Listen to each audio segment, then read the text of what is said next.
खबरें जो आपको सीधे जोड़ती हैं हमसे, जिनका आपकी जिंदगी पर होता है सीधा असर। खबरों की वही तस्वीर, बिना बदले बिना डरे, जज्बा सच का लिए, सच दिखाते हैं। वाराणसी बाटमाप मरम्मतकर्ता वेलफेयर एसोसिएशन द्वारा संगठन का वार्षिक अधिवेशन सम्मेलन संपन्न हुआ।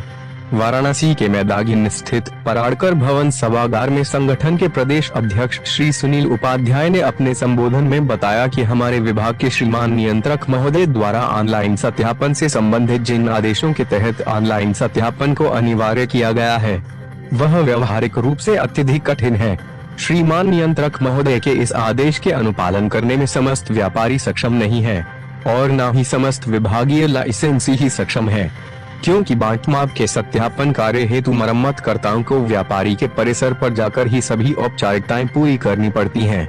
इस जटिल प्रक्रिया को कर पाने में सभी लाइसेंसी एवं व्यापारी सक्षम नहीं है, जिसके कारण यह संगठन अनिवार्य ऑनलाइन सत्यापन के आदेश का विरोध करेगा।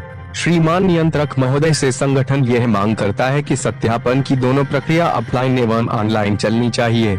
यदि श्रीमान नियंत्रक महोदय द्वारा अपने आदेश दिनांक 6 अगस्त 25 को संशोधित नहीं किया गया तो यह संगठन दिनांक 1 सितंबर 2025 से अपने मरम्मत कार्य का बहिष्कार करते हुए आंदोलन करने हेतु बाध्य है। सम्मेलन के मुख्य अतिथि माननीय प्रोफेसर विश्वभर नाथ मिश्र जी ने अपने उपस्थित सदस्यों को संबोधित करते हुए कहा कि बाटमाप विभाग उपभोक्ता संरक्षण का एक महत्वपूर्ण विभाग है। लाइसेंसियों की कठिनाइयों पर सरकार को विचार कर समाधान करना चाहिए। सम्मेलन में पूरे प्रदेश के लगभग 40 जिले के लाइसेंसी प्रतिनिधियों से भाग लिया और अपने विचार प्रस्तुत किए। संचालन श्री जगदीश प्रसाद अग्रहरी जी द्वारा किया गया एवं संगठन के महामंत्री श्री रामचरण सिंह जी ने उपस्थित सभी साथियों को धन्यवाद ज्ञापित किया। है बाटमाप मरम्मतकर्ता वेलफेयर एसोसिएशन का मैं प्रदेश अध्यक्ष हूँ। सर, आज किस तरह का कार्यक्रम कर रहे हैं आप लोग? क्या ये बाटमाप मरम्मतकर्ता संगठन का वार्षिक अधिवेशन और सम्मेलन है। हम लोगों के यहाँ इस समय 2-3 महीने से ऑनलाइन और ऑफलाइन को लेकर के कुछ झंझावात चल रहे हैं।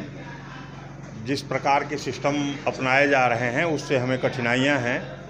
हमें ऑनलाइन के लिए अनिवार्य किया जा रहा है, जबकि ऑफलाइन को बंद कर देने से ऐसे व्यापारी हैं जिनके पास अभी बड़े वाले मोबाइल भी नहीं हैं और वो इस कार्य करा पाने में सक्षम नहीं है। दूसरी चीज़ है, हमारे जो पुराने लाइसेंसी हैं उनके पास वो संसाधन नहीं है। हमें इस कार्य को कराने के लिए एक लैपटॉप, प्रिंटर आदि उपकरणों की ज़रूरत है और उसको चलाने के ज्ञान की ज़रूरत है। हमें लाइसेंस हमारे टेक्निकल दक्षता पे मिला है, हम मैकेनिकल ज्ञान पे मिला है। हमारा शैक्षिक ज्ञान हमारे लाइसेंस में मायने नहीं रखता है। ना तो काफ़ी अच्छे से आप नाक की लड़ाई लड़ रहे हैं। जी अभी भी लड़ाई आपसे पूरी नहीं हो पा रही है। जी, इस समय हमारे नियंत्रक महोदय जो हैं वो समाज को इतनी ऊंचाई से हमें देख रहे हैं कि उनके नीचे क्या कठिनाइयां हैं उन्हें नज़र ही नहीं आ रहा है। व्यवहारिक कठिनाइयों पर जिस दिन उनकी नज़र चली जाएगी, हमारी समस्याएं हम एकदम, वो इतनी आईएएस हैं और किसी की सुन नहीं रहे हैं। हम लोगों ने बार बार रिक्वेस्ट किया। आप खुद ये समझिए कि आज हमें इंग्लिश का ज्ञान नहीं है। हमें व्यापारी की ट्रेडर आईडी बनाना है, ट्रेडर आईडी में उससे ओटीपी लेना है। अगर हम उसके यहाँ जा कर के आईडी बनाते हैं उसकी, तो तब तो वो हमें ओटीपी दे देगा, या वो हमारे यहाँ आवे तब तो वो ओटीपी के किसी व्यापारी की प्रक्रियाओं को पूरा करना चाहेंगे, वह प्रक्रियाएं नियम विरुद्ध हो जाएंगी और वो सफल नहीं है। इसलिए हम लोग ये लड़ाई लड़ रहे हैं कि हमें ऑफलाइन और ऑनलाइन दोनों ऑप्शन चलने चाहिए। जो लोग ऑफलाइन करने में सक्षम हैं वो लोग ऑफलाइन करें, जो लोग ऑनलाइन करने लायक हैं वो ऑनलाइन करें। ऑफलाइन से इनको कठिनाई क्या है ये भी तो नहीं बता रहे हैं। अगर ऑफलाइन चल रहा है तो इनकी व्यवस्था में कहाँ हेरफेर हो रहा है, ये हमें सीधे हमारा लाइसेंस यानी हमारे लाइसेंस को समाप्त कर देना या हमें ऐसे जटिल कार्य बता देना जिससे हम खुद आउट हो जाएं। अतिथि कौन है इस प्रोग्राम में? इस प्रोग्राम में अतिथि हैं प्रोफेसर विश्वभर नाथ मिश्र जी, ये माननीय संकट मोचन के महंत जी हैं, ठीक है, अभी थोड़ी देर में आएंगे, ठीक है, अभी आए नहीं हैं, चल दिए हैं। ठीक है। जो भी लोग कार्य क्षेत्र में हैं उसमें कुछ ना कुछ कॉम्प्लिकेशन होता है, तो हम लोग की जिम्मेदारी है कि उसका सरलीकरण होना चाहिए। अभी कुछ चीज़ें जैसे बता रहे हैं कि ऑनलाइन सब चीज़ मैंडेटरी कर दिए हैं, उससे 10 तरह की दिक्कतें आएंगी। दोनों ऑप्शन रखना चाहिए जिससे कि कर्मचारी भी आराम से अपना काम कर सके।